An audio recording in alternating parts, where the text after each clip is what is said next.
श्रीमद् भगवद गीता अध्याय 16 देवासुर संपद विभाग योग। अनुवादक लवम बुद्ध अवतार भगवान श्री मायनम चेतन। मूल रचना भगवान श्री कृष्ण।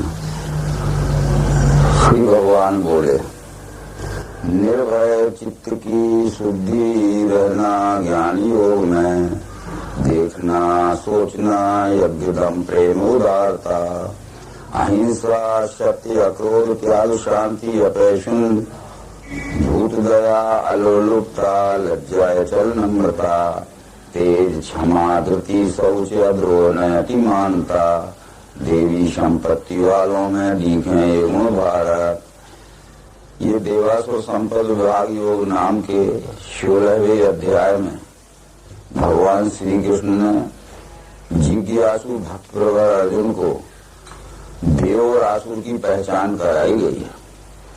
क्योंकि अभी तक लोक में कल्पना है, मानव जगत में कल्पना है कि ये जहां हम लोग रहते हैं ये मनुष्य लोक है, देव लोक इससे कहीं और है, जो कि 7वें आसमान पर होगा या अन्यत्र होगा। इस भ्रम से छुड़ाने के लिए पूर्ण पुरुष भगवान श्री कृष्ण ने अर्जुन को ये बताया, ये 26 गुण जिसमें रहते हैं वह किसी भी देश में रहता हो, किसी भी ग्राम में रहता हो, कैसा ही हो, पठित हो अथवा अपठित, वो देवी संपत्तिवान होने से देव है। निर्भय चित्त की शुद्धि रहना ज्ञान योग में, आध्यात्म विज्ञान योग की इसे प्राप्ति हो गई है। क्योंकि अभेद दर्शनम ज्ञानम, इस ज्ञान योग में जो पहुंच गया है उसका चित्त शुद्ध हो जाता है। चित्त शुद्ध होने के कारण वो हर अवस्था में निर्भय रहता है।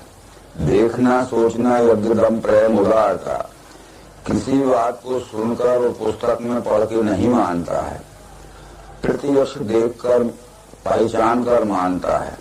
देख भी लेता है तो देखे हुए पर बौद्धिक विचार करता है। जैसे इसका एक विचार किया जाए कि जब एक जादूगर हमारे सामने आता है, अपने खुले हुए हाथ को दिखाता है और मुट्ठी बंद करके जब खोलता है तो उसमें से एक सिक्का निकालता है, उसको बजाता है, जिसकी आवाज हमारे कान में सुनाई देती है। उस रुपये का रूप हमारी आंख को दिखाई देता है और दिखाते हुए जब वो फिर बंद कर लेता और हाथ हिला देता, खोलता है तो रुपया नहीं रहता। यद्यपि आंखों ने रुपये का स्वरूप देखा है, उसको बजाते समय कान से उसकी आवाज सुनाई दी गई है, परंतु देखने के बाद भी जब बुद्धि ने विचार किया तो ये निश्चय हुआ, यदि ये रुपया बना सकता है तो 10-20 पैसे क्यों मांगता है। इसलिए किसी बात को भी देखकर नहीं मान लेना चाहिए, विवेक बुद्धि से उसको सोच विचार कर देख लेना चाहिए। देवी संपत्तिवान जो रहते हैं देख तो लेते हैं, पर उसमें बौद्धिक निर्णय से, बौद्धिक विचार से उसको समझ लेते हैं जब माने। यज्ञदम प्रेम उदारता, यहाँ यज्ञ शब्द जो आया है लोक रूढ़ी में हम समझते हैं कि विष्णु महायज्ञ, रुद्र महायज्ञ, सच्चंडी महायज्ञ अथवा गायत्री महायज्ञ जो हम कर लेते हैं, जिसमें विपुल खाद्य सामग्री जो हजारों गरीब लोग खा सकते हैं, जिसके बिना के वो भूख से तड़प के मरते हैं, उसे अग्नि में जला देते हैं और उसको कहते हैं कि इससे देव खुश होते हैं। ये यज्ञ नहीं है। वेदों में ये कहा गया है, जना नाम समूह जनता तत्सुखाय भवति च यज्ञा। मानवीय समुदाय को जनता कहते हैं। जनता को सुख शांति पहुंचाने के लिए जो भी कर्म किया जाए उसका नाम यज्ञ है। जैसे देश में अकाल पड़ गया है, मनुष्य भूख प्यास से तड़पते हुए मरते हैं, उस समय उनको भोजन सामग्री पहुंचाना हमारा यज्ञ या अन्नदान यज्ञ होना चाहिए। शीतकाल जब पड़ता है, गरीब लोगों के पास वस्त्र नहीं रहते हैं, सड़क पे पड़े हुए ठंड के दिन में प्राणांत हो जाता है, तो उस समय हमारा वस्त्र दान यज्ञ होना चाहिए। जो गरीबी है उनको उद्योग लगाने के लिए धनदान यज्ञ होना चाहिए। जो अशिक्षित हैं उनको शिक्षित करने के लिए विद्यादान यज्ञ होना चाहिए। हमारा हर एक कर्म यज्ञ ही है, परंतु वो यज्ञ विवेक से होना चाहिए। तो जना नाम समूहो जनता तत्सुखा अयोतिशा यज्ञ। तो इस तरह से यज्ञ का अर्थ जो वेदों में कहा गया है वो भिन्न है, परंतु आज की रूढ़ माननी में यज्ञ किसी एक विशिष्ट क्रिया को मानकर और उसका अनर्थ ही हो रहा है। इसी देवासुर संपद विभाग योग नाम के 16वें अध्याय के 17वें मंत्र में श्री कृष्ण ने अर्जुन को ये कहा है कि घमंडी अपने भाट मद में धन करते हैं नाम के यज्ञ दंभ से शास्त्र छोड़ के। जो घमंडी लोग रहते हैं, अभिमानी लोग रहते हैं, जिनका उद्देश्य धन इकट्ठा करना और पारिवारिक उस धन से पारिवारिक उदर पोषण करना, और इसका उद्देश्य है कि हमारे नाम बड़ाई की प्रतिष्ठा बहुत दूर तक फैले, इस उद्देश्य से जो यज्ञ करते हैं अर्जुन उनको यज्ञ नहीं कहा जाता, वह यज्ञ पाखंड है। इस तरह भगवान श्री कृष्ण ने कहा। परंतु एक विचार हम देखें, जो यज्ञ का इतना आडंबर आज हमारे देश में बढ़ा है। कृष्ण के पालक पिता नंद जब इंद्र यज्ञ करने वाले थे, वो कृष्ण की जिंदगी का पहला मौका था। एक पखवाड़े से उस इंद्र यज्ञ की बड़ी तैयारी हो रही थी। कृष्ण ने पूछा, पिताजी कौन सा आयोजन होने वाला है? नंद ने कहा कि इंद्र यज्ञ होगा। भागवत के 10वें स्कंद का ये प्रसंग है। कृष्ण ने कहा कि इंद्र तो अब नहीं है, वो तो सतयुग में बहुत पूर्व काल में हो चुका है, वो उसके लिए यज्ञ करने की क्या जरूरत है? नंद ने कहा कि यदि यज्ञ नहीं करेंगे तो इंद्र नाराज होकर पानी नहीं गिराएगा। कृष्ण ने उत्तर दिया था कि इंद्र के यज्ञ करने से और पानी के गिरने से कोई संबंध नहीं है। 8 महीने सूरज अपनी किरणों की ऊष्मा से जो वाष्प के रूप में पानी सोखता है, उसकी उस ताप शून्यता होते ही 4 महीने में वो गुरुत्वाकर्षण से फिर पृथ्वी में गिरकर समुद्र में चला जाता है। इसलिए यज्ञ से पानी नहीं गिरता है, आप मत करिए। और कृष्ण ने स्वयं ही इंद्र यज्ञ को बंद करवाया था, इसलिए तो वो अनर्थ था। आशय है कि मानवीय समुदाय को जनता कहते हैं। जनता को सुख शांति पहुंचाने के लिए जो भी कर्म किया जाए उसका नाम यज्ञ है। 4थे अध्याय में श्री कृष्ण ने अर्जुन को ये समझाया था कि एवं बहुविधा यज्ञा वित्ता ब्रह्मणो मुखे, ऐसे अनेक ही यज्ञ कहे हैं ब्रह्मदेव ने, परंतु वो सब विवेक से होना चाहिए। द्रव्य के यज्ञ से श्रेष्ठ अर्जुन ज्ञान यज्ञ है। अंत में सब कर्मों का लय है ज्ञान यज्ञ में। तुझे वो ज्ञान देवेंगे ज्ञानी तत्वज्ञ जो रखें दंडवत प्रश्न सेवा से ध्यान में रखना उसे, जिसके जानने से ये मिटेगा मोह पांडव, फिर तू मेरे तेरे में देखेगा द्वैत है नहीं।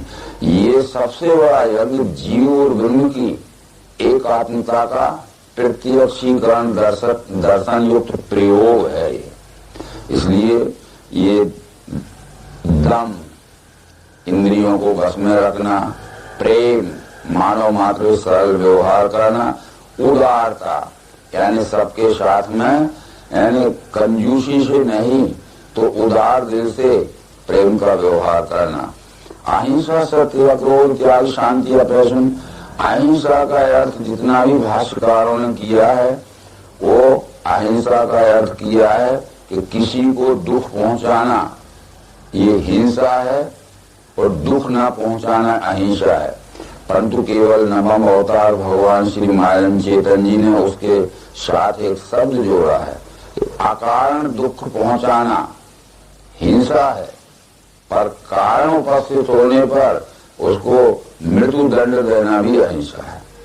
जैसे हमारे शरीर में अभी कोई व्याधि नहीं है, कोई फोड़ा वगैरह नहीं है, अगर हम शरीर के उस अंग को काटेंगे, चीरा लगाएंगे तो बराबर हमें दुख होगा। अकारण चीरा नहीं लगाना चाहिए।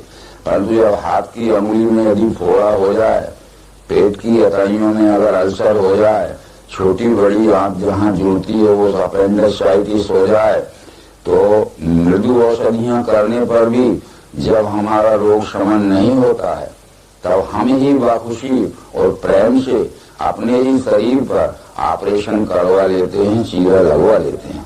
उस समय पूरे शरीर की तड़फन मिटने के लिए किसी अंग विशेष को काट देना ये अहिंसा ही है। बस ये भगवान मायन जी कहते हैं। तात्पर्य ये समझ लीजिए, अकारण किसी को दुख पहुंचाना हिंसा है, पर सकारण किसी को मृत्यु दंड देना भी अहिंसा है। तो ये अहिंसा देवी संपत्ति वालों को मालूम रहती है, विवेक बुद्धि वालों को मालूम रहती है। साधारण लोग सत्य, क्रोध, त्याग, शांति, अपैशन, भूत दया, प्राणी मात्र पर दया का व्यवहार करना। दया का अर्थ होता है अपने परिवार पर तो हम दया करते ही हैं, ये ममता के कारण दया करते हैं, स्वार्थ के कारण दया करते हैं, पर निस्वार्थ भाव से प्राणी मात्र को किसी आपत्ति में फंसा हुआ देखकर तन मन धन से हम उसको सहयोग देकर उसकी आपत्ति को निवारण कर देते हैं। इसका नाम देवी संपत्ति वालों की सात्विक दया है। तो ये दया का अगर हमने ठीक अर्थ नहीं समझा तो दया भी हमें दुखदायी हो जाएगी। यदि किसी से पूछा जाए कि दया अच्छा गुण है कि बुरा गुण है, हर मनुष्य ये कह सकता है बिना विवेक के, बिना सोचे विचारे कि अच्छा गुण है। यदि कहा जाए तो दुष्ट पर दया करना तो ये बुरा हो जाएगा। उदाहरण एक दिया जा सकता है, पूर्व इतिहास में जो 12वीं सदी का था, इस देश के पृथ्वीराज चौहान ने मोहम्मद गोरी के ऊपर 17 बार दया की, जिसका परिणाम आज भी भारत भोग रहा है। पर जब मोहम्मद गोरी ने पृथ्वीराज चौहान को पकड़ लिया और उसने कहा कि मैंने क्षेत्र शुरू हुआ, एक बार छोड़ दे। जब कभी कोई व्यक्ति बोलता है तो उसके शारीरिक चेष्टाएं और हाव भाव भी समझने वालों को उसकी ओर देखते हुए ध्यान करना चाहिए। कृष्ण कह रहे हैं कि हे कौन्ते, यही देह कहा है क्षेत्र नाम से। पिंड से लेकर ब्रह्मांड तक जो कुछ भी दिख रहा है, ये पिंड ब्रह्मांड में विराट देह यही क्षेत्र है। ये परमात्मा के पिंड स्वरूप क्षेत्र में परमात्मा का अंश जीवात्मा रहता है। उस विराट स्वरूपी क्षेत्र में स्वयं अंशी परमात्मा रहता है। जानु क्षेत्रज्ञ में ही उन क्षेत्रों में सब भारत क्षेत्र क्षेत्रज्ञ दोनों का ज्ञान जो वो मुझे प्रिय। सब क्षेत्रों में यानी जितने भी पिंड रूपी शरीर हैं, चाहे वो 4 खाने की 84 लाख योनियों की किसी भी के हों, इन सब क्षेत्र रूपी शरीरों में परमात्मा ही क्षेत्रज्ञ यानी जीव आत्मा के रूप में बैठा हुआ है।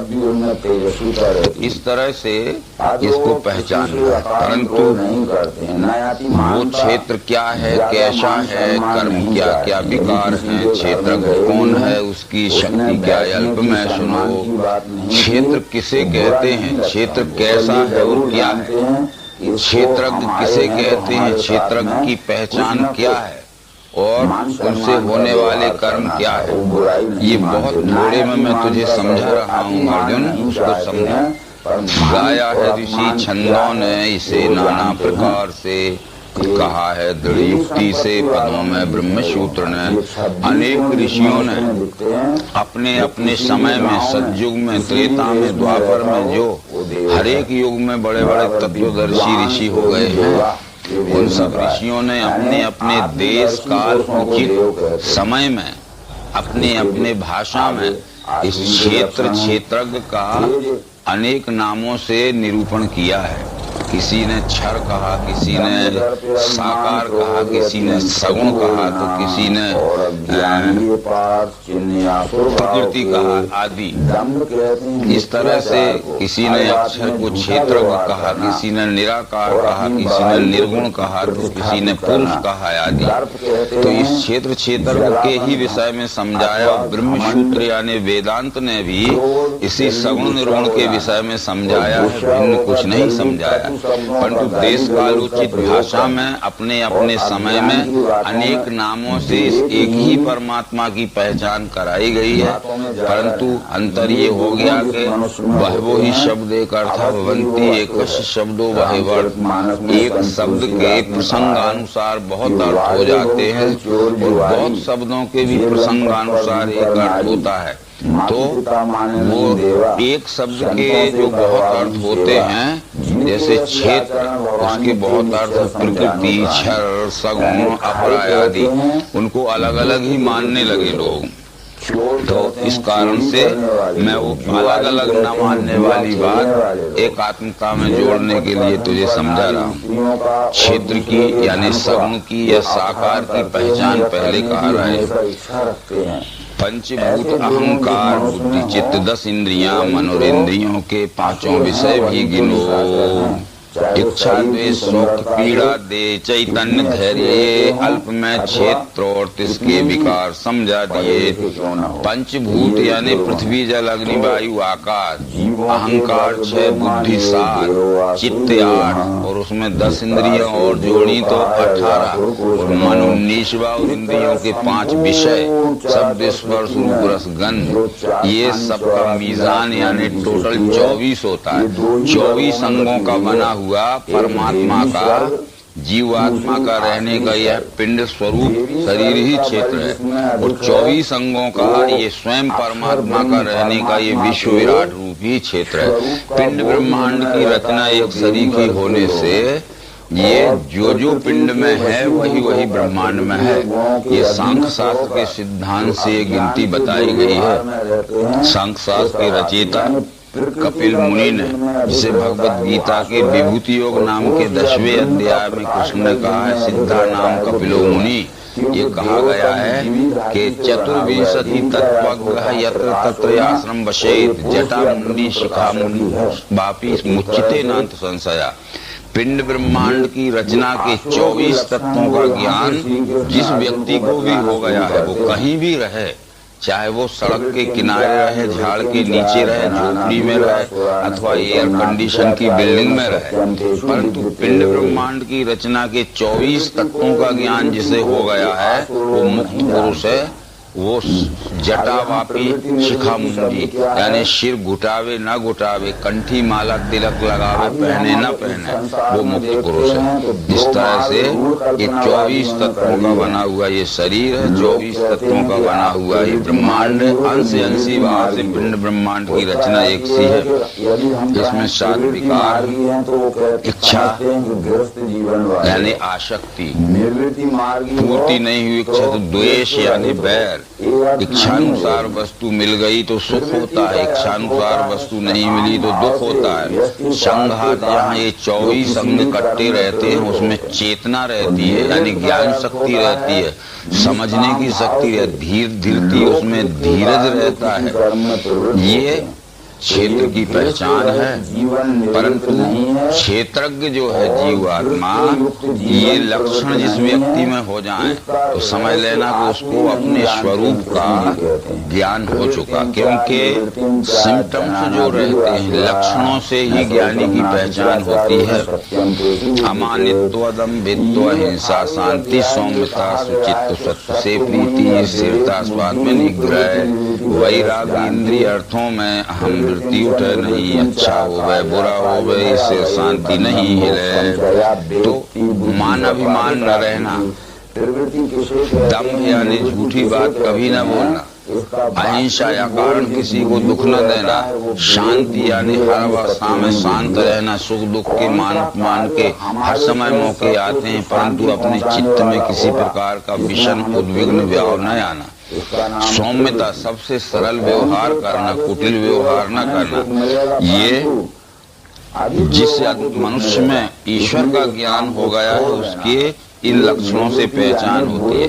इंद्रियों के विषयों में अति आसक्ति न रहना, उदासीन अनासक्ति, पुत्री स्त्री गृह आदि में अच्छा हो गए बुरा हो गए, इससे शांति नहीं रहे। तो पुत्री स्त्री धन आदि में इनको घर द्वार इसलिए बाल बच्चों को छोड़ता नहीं है, परंतु इनमें इतना भी आसक्त नहीं रहता है कि उनके सिवाय और आत्मचिंतन या अपने लोक कल्याण की बात न सोचे। उदासीन का अर्थ, उत का अर्थ ऊपर, आसीन का अर्थ बैठना, यानी त्याग ग्रहण के ऊपर बैठ जाना। नहीं, ना तो त्याग है और ना उनमें फंसा ही रहे, रहते हुए भी अनासक्त भाव से रहे। तो ये अनन्य योग से मेरी भक्ति अव्यभिचारिणी, एकांत स्थान में प्रेम अति भीड़ भाड़ में। अनन्य योग में यहाँ आया, मई चानन्य योगेन भक्ति अव्यभिचारिणी। अनन्य योग यानी दिव्य चक्षु योग के द्वारा जो मेरी अद्वैत भक्ति करता है। अव्यभिचारिणी का व्यभिचारी भक्ति यानी द्वैत भक्ति है, और अव्यभिचारी भक्ति यानी अद्वैत भक्ति। अनन्य योग दिव्य चक्षु योग के द्वारा ही अनन्य भक्ति हो सकती है। और एकांत स्थान में प्रेम, एकांत स्थान का मतलब है कि अंत में जो एक है परमात्मा, यद गत्वा न निवर्तन्ते तद्धाम परमम्। क्योंकि आदि में क्षर है, मध्य में अक्षर है, अंत में पुरुषोत्तम है। सर्वांग योग शास्त्र ये कहता है कि आदि में क्षर का भाव देखना निर्बुद्धि से, फिर भरी है मध्य में इसके अक्षर ब्रह्म मिठास वो, अंत में पद सो पावे वेदों में श्रेष्ठ जो कहा। तो अंत में जो एक है वह परमात्मा ही है। उस परमात्मा विश्व रूप परमात्मा में ही प्रेम रखना, अनन्य प्रेम रखना, निस्वार्थ प्रेम रखना, और अति भीड़ भाड़ में ये अनेक प्रकार के क्षर भाव के वातावरण में जाति पाति छुआछूत मंत्र तंत्र देवी देवता अनेक प्रकार के जो अंधविश्वास के क्रियात्मक कर्म है, इनकी फंसावट से बहुत दूर रहना। अध्यात्म ज्ञान में वृत्ति आत्मा को पहचानना, ये ज्ञान है विरोधी जो इच्छेय ज्ञान है। अध्यात्म ज्ञान नित्यत्वम तत्व ज्ञानार्थ दर्शनम, इस अध्यात्म विज्ञान से ही तत्व दर्शन हो सकता है। अध्यात्म ज्ञान नित्यत्वम तत्व ज्ञान अर्थ दर्शनम, तत्व ज्ञान शब्द कथनम के लिए नहीं है, तत्व ज्ञान अर्थ दर्शन के लिए है। परंतु हम अध्यात्म ज्ञान की बात तो करते हैं बहुत से लोग, परंतु केवल शब्दों में ही उसको निरूपित करते हैं, उसको प्रत्यक्षीकरण में नहीं दिखा पाते। ये लक्षण जिस मनुष्य में दिखे उसको परमात्मा अनुभूति हो गई है, इन लक्षणों से उसकी पहचान होती है। क्योंकि बहुत सी बातें ऐसी हैं जो लक्षणों से पहचानी जाती हैं, इंद्रियों आदि से नहीं दिखती। अब ये बताता हूँ जिसके मुक्ति ज्ञान से वो अनादि पर ब्रह्म है सतत से परे। अब ये क्षेत्र और क्षर, क्षेत्रज्ञ अक्षर, इन दोनों का लय जिस ज्ञेय यानी पुरुषोत्तम में होता है उसकी पहचान कराता हूँ कि वो कहाँ है और कैसा है। वो अनादि है। अनादि इसलिए है कि क्षर अक्षर दोनों आदि हैं। अनादि परमात्मा से पहले क्षर यानी सगुण, अक्षर यानी निर्गुण की कल्पना हुई। यदि परमात्मा नहीं तो क्षर अक्षर भी नहीं, पर क्षर अक्षर ना भी रहें तो भी परमात्मा रह सकता है। यानी अनादि उसे कहते हैं कि जिसके ऊपर कल्पनाएं की जाएं तो वो अनादि है। वो कैसा है कि उसे सर्वत्र है, हाथ पैर मुंह शीश नेत्र हैं, सर्वत्र कान है, उसको सबों में व्याप्त है वही। उसे सर्वत्र है, हाथ पैर मुंह शीश नेत्र हैं, सर्वत्र कान हैं, साकार दृष्टि से सबों में व्याप्त है, निराकार दृष्टि से वही यानी विश्वरूप परमात्मा। इंद्रिय गुणों का साक्षी नहीं है, इंद्रियां जिसे सर्वाधार नहीं, बीद है भोगता है गुण निर्गुणी, भीतर बाहर भूतों के हिलता है, स्थिर है वही, सूक्ष्म से नहीं दिखे, दूर है और पास है। भीतर भी है वह निराकार दृष्टि से, बाहर है वह साकार दृष्टि से, हिलता है साकार दृष्टि से, स्थिर है निराकार दृष्टि से, वही यानी ज्ञेय स्वरूप परमात्मा। पर सूक्ष्म उसे नहीं दिखे, दूर है या उपास है। सूक्ष्मत्व शब्द यह कारण स्वरूप शब्द है। स्थूल सूक्ष्म सूक्ष्मत्व तो स्थूल है क्षर, सूक्ष्म है अक्षर, पर सूक्ष्मत्व यानी कारण स्वरूप परमात्मा। जैसे मैंने इस रुमाल को या इस कपड़े को देखा, अवश्य इसमें तीन भाव दिखेंगे। स्थूल रूप से यह कपड़ा है, सूक्ष्म रूप से यह सूत है और कारण रूप से यह कपास है।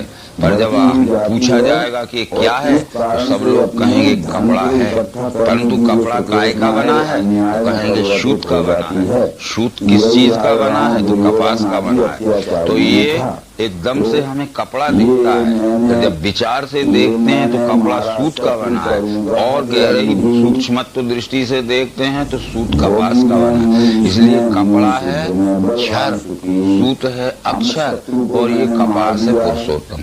कपास न होगा तो न सूत बनेगा न कपड़ा बनेगा, और कपड़ा भी न बने सूत भी न बने तो भी कपास रह सकता है। इसलिए कपास है अनादि और सूत और कपड़ा है आदि। अनादि मत परम ब्रह्म, तो भीतर बाहर भूतों के नहीं है, भिन्न भूतों से दिखता भिन्न भिन्न है। ये भूत भरता है, लय उत्पत्ति को करे, वो संपूर्ण चराचर सृष्टि से भिन्न नहीं है, अभिन्न है। पर हमारी अज्ञान दृष्टि से, हमारी अविवेक दृष्टि से हमें अलग अलग दिखता है। आज ही सवेरे हमने पूछा था, यदि पूछा जाए कि हम सब लोग कहाँ हैं वर्तमान में, तो ये कहा जा सकता है कि हम पाटिल जी के ये धनंजय बंगले में हैं। पर पूछने वाला पूछेगा क्या भारत में नहीं है, क्या पृथ्वी में नहीं है, क्या विश्व में नहीं है, तो बराबर उत्तर मिलेगा कि हम विश्व में भी हैं, भारत में भी हैं, पृथ्वी में भी हैं और इस बंगले में भी। बतलाइए हम सब लोग वर्तमान में कहाँ? अगर कहोगे तो क्या विश्व में तो है, पर पाटिल जी के बंगले में नहीं, भारत में नहीं। यानी ये बंगले से लेकर विश्व और विश्व से लेकर बंगला अभिन्नता में जुड़ा हुआ है। पर हमारी दृष्टि से तो अलग अलग दिख रहा है। ये महाराष्ट्र अलग है तो मध्य प्रदेश अलग है, तो भारत अलग है, तो अमेरिका अलग है, तो चाइना अलग है।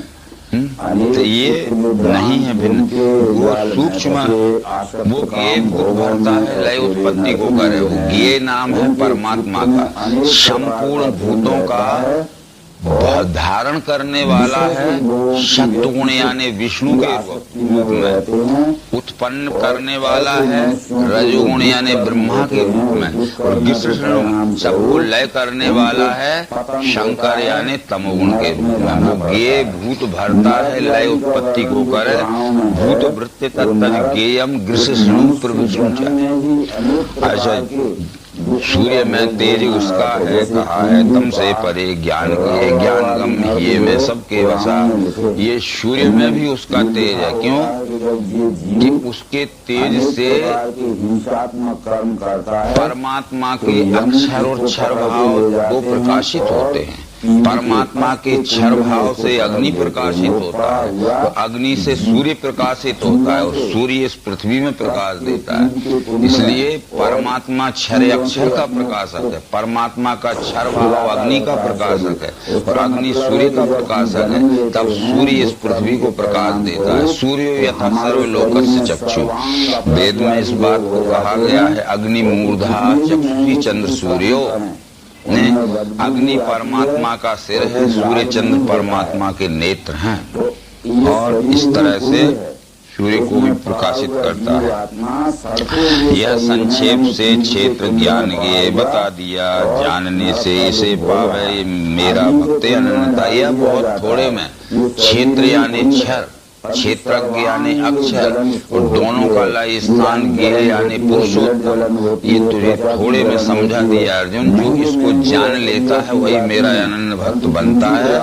मतलब मद भक्ति एतद विज्ञाय मद भावायोपपद्यते, जब जान लेता है तब मेरा अनन्य भक्त होता है। तो अब ये वेदांत दर्शन में भी ये कहा गया है कि ज्ञाता ज्ञान ज्ञेय आदि भाव शून्य वस्तुनि केवला खंड निर्विकारो परम तत्व विदुर्बुधा। ज्ञाता। ज्ञाता ज्ञान ज्ञेय इस त्रिपुटी का भी जहाँ लय हो जाता है उसका नाम है वस्तु। वस्तु कैसी है? केवल है, अखंड है, निर्विकार है, परम तत्व विदुर्बुधा। उस परम तत्व को बुद्धिमान जानते हैं, पर कौन से बुद्धिमान जानते हैं? विशुद्ध बुद्धिमान जानते हैं। तो ये यहाँ तक बतला दिया। परंतु अब यहाँ जगत की उत्पत्ति जब सांख्य शास्त्र जैसे शास्त्र ने मानी है, वो भी यहाँ कारण बतला रहे। प्रकृति पुरुष का जोड़ा है सनातन, जान तू विकार गुण होते हैं पैदा जानो स्वभाव से। बिना जोड़े के कोई काम नहीं होता है। जैसे पिताजी को अगर संतान उत्पन्न करनी होगी तो माता की जरूरत पड़ेगी।